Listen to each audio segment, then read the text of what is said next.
जाने माने कॉमेडियन और अभिनेता राजू श्रीवास्तव को लेकर एक बेहद दुखद खबर आई है। इस वक्त मेरे साथ मौजूद हैं जाने माने फिल्म पत्रकार और फिल्म समीक्षक अजय ब्रह्मात्म जी। बहुत बहुत स्वागत है एबीपी न्यूज़ में। बहुत ही दुखद खबर है। राजू श्रीवास्तव ने अपने दम पर अपनी एक पहचान बनाई थी कॉमेडी के जरिए। जब टेलीविजन का दौर नहीं था, टेलीविजन पे कॉमेडी शोज नहीं आते थे। टीवी आ चुका था 80 के दशक में, लेकिन टेलीविजन ऐसे कॉमेडी शोज नहीं आते। उस दौरान उन्होंने स्टेज शोज कर करके अपनी पहचान बनाई। बाद में टीवी पे भी अपनी पहचान बनी। किस तरह से आप याद करना चाहेंगे? देखिए, उनसे तो हमारी मुलाकातें हैं 2-4, और उन मुलाकातों में जिस तरीके का उनका व्यक्तित्व समझ में आया, या बाद में जब टीवी के ज़रिए हम सभी ने उनको देखना शुरू किया, तो एक मिडिल क्लास की जो कॉमेडी हो सकती है, मिडिल क्लास कह लें कि कस्बाई जो है, छोटे शहरों का एक जो समस्याएं होती हैं, जो खुशियां होती हैं, उन सारी चीज़ों को लेकर के वो पर्दे पे आए और उससे एक कनेक्ट बना दर्शकों का। खास करके उनका जो काल्पनिक किरदार था गजोधर, तो गजोधर आता था ना, गजोधर भैया बहुत मार्के की बातें करते थे और कोई ना कोई एक हंसाने वाली बात, कोई व्यंग्य, सब कुछ उसमें रहता था। और मुझे लगता है कि शुरू के दिनों में राजू श्रीवास्तव ने कभी कॉमेडी को नीचे नहीं जाने दिया, अश्लील और भोंडा नहीं होने दिया। उन्होंने जो बाद के दिनों में बहुत ज़्यादा अश्लील भी हुआ, भोंडा भी हुआ, द्विअर्थी भी हुआ, राजू श्रीवास्तव के यहाँ शुरू के दिनों में बिल्कुल द्विअर्थी संवाद नहीं होते थे, एक मजाक होता था। और जीवन की जो विसंगतियां हैं, उन विसंगतियों से वो हास्य खोजने की कोशिश करते थे और उसमें सफल रहते थे। उनमें गजोधर उनकी बहुत मदद करता था। गजोदर भैया की बात की तो ग्रामीण माहौल, परिवेश जो होता था, ग्रामीण परिवेश, वहाँ का जो हालचाल, यहाँ वहाँ का जो माहौल है और वहाँ के जो लोग हैं, उनकी खास बातें निकाल कर वो अपने कॉमेडी में लाते थे। ये उनकी खासियत बन गई थी गजोदर भैया की। हाँ, बिल्कुल। और वो विस्मय, उसे चकित होता है चीज़ों को देख करके, जैसे उसके लिए पहली बार ऐसा अनुभव हो रहा हो या पहली बार इन चीज़ों का साक्षात्कार कर रहा हो। तो जाहिर सी बात है, एक कस्बे से आया एक देहाती आदमी, गंवार नहीं है वो, हाँ, जाहिल नहीं है वो, बहुत ही समझदार है, लेकिन उसके एक्सपोजर का लेवल थोड़ा कम है, इसलिए वो चीज़ों को देख के चौंक रहा है, उसको समझने की कोशिश कर रहा है और उन सच्चाइयों, उन यथार्थ से टकरा भी रहा है वो। तो ये सारी चीज़ें राजू श्रीवास्तव के यहाँ दिखाई पड़ती हैं, उनकी बातों में, उनके हंसी में और उनके व्यंग्य में, ये सारी चीज़ें थी।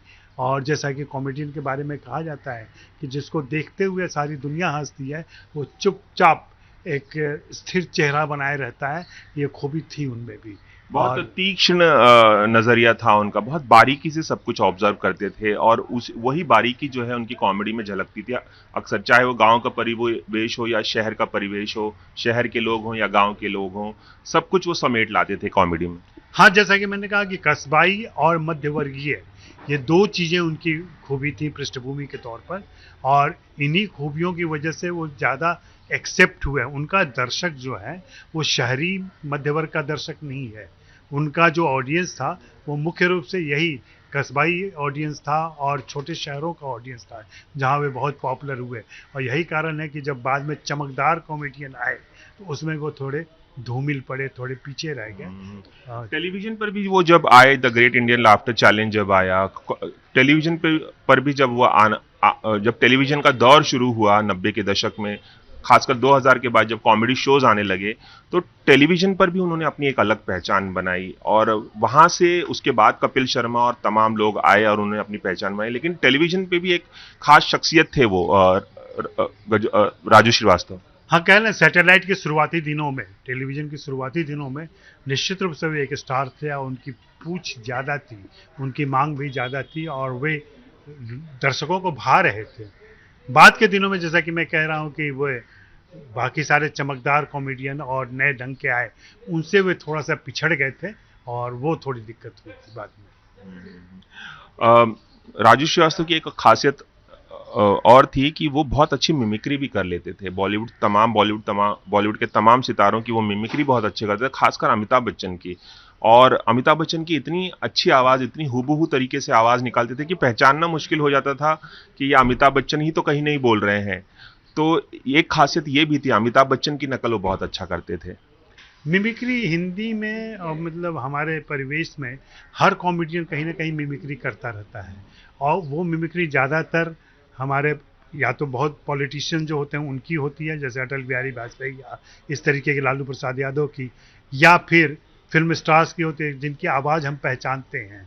तो उन आवाज़ों की नकल करने में दर्शकों को भी मज़ा आता है, आनंद आता है। और जाहिर सी बात, जैसा आपने कहा कि वे अमिताभ बच्चन की आवाज़ की बिल्कुल नकल करते थे, उसमें एक लहजा जो था ना, अवधी लहजा, जो अमिताभ बच्चन में भी है, इलाहाबादी लहजा, उसको वो पकड़ के ले आते थे। चूंकि वे भी उसी इलाके से आते हैं तो वो लहजा मिल जाता था, इसलिए अमिताभ बच्चन की नकल करने से, उनकी मिमिक्री करने से राजू श्रीवास्तव की पहचान जो है, या जो लोकप्रियता कह सकते हैं, वो और ज्यादा बढ़ गई। लोग आइडेंटिफाई करने लगे राजू श्रीवास्तव को और अमिताभ बच्चन को एक साथ। जी जी, ये तो हुआ ही है, बिल्कुल हुआ है। और ये उनके कह लें कि पॉपुलैरिटी की सीढ़ी बनी एक तरीके से, अमिताभ बच्चन की लोकप्रियता और उनकी आवाज़। और लालू को भी कहीं ना कहीं और ज्यादा फेमस बनाने में हम कह सकते हैं राजू श्रीवास्तव का हाथ है, कि लालू श्रीवास्तव की भी नकल बहुत ही हूबहू तरीके से उतारा करते थे। और शहरी परिवेश के जो लोग हैं रहने वाले, लालू को एक नए नजरिए से देखने लगे जब राजू श्रीवास्तव ने उनकी नकल करनी शुरू की।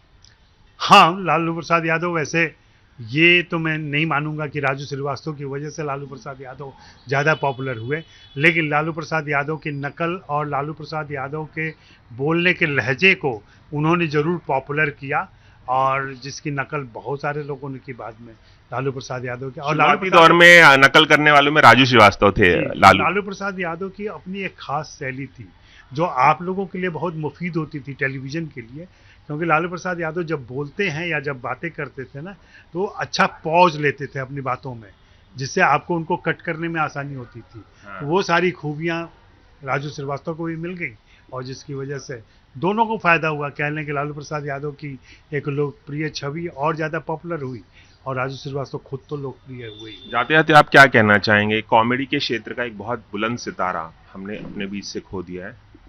हाँ, लेकिन मैं ऐसा अफसोस नहीं करता, क्योंकि उन्होंने अपनी पारी बहुत अच्छी खेली, और पारी खेलने के बाद वे धीरे धीरे नेपथ्य में, जैसे सारे लोग जाते हैं वैसे वो नेपथ्य में गए, और इधर तो राजनीति में ज़्यादा सक्रिय हो गए थे और राजनीतिक गतिविधियां उनकी बढ़ गई थी, तो स्टेज परफॉर्मेंस थोड़े कम हो गए थे उनके। तो टीवी पे भी कम नजर। कमी तो रहेगी उनकी, जाहिर सी बात है कि लोग, हम सभी उनकी अनुपस्थिति महसूस करेंगे, लेकिन देखें क्या होता है आगे। चलिए, एबीपी न्यूज़ से बात करने के लिए बहुत बहुत शुक्रिया। जी जी, तो ये थे हमारे साथ जाने माने पत्रकार अजय ब्रह्मात्म जी, जो राजू श्रीवास्तव को उनकी कॉमेडी की शैली के लिए याद कर रहे थे और उनकी तमाम खूबियां एबीपी न्यूज़ के साथ साझा कर रहे थे। कैमरामैन रवि पांचाल के साथ रवि जैन, एबीपी न्यूज़, मुंबई।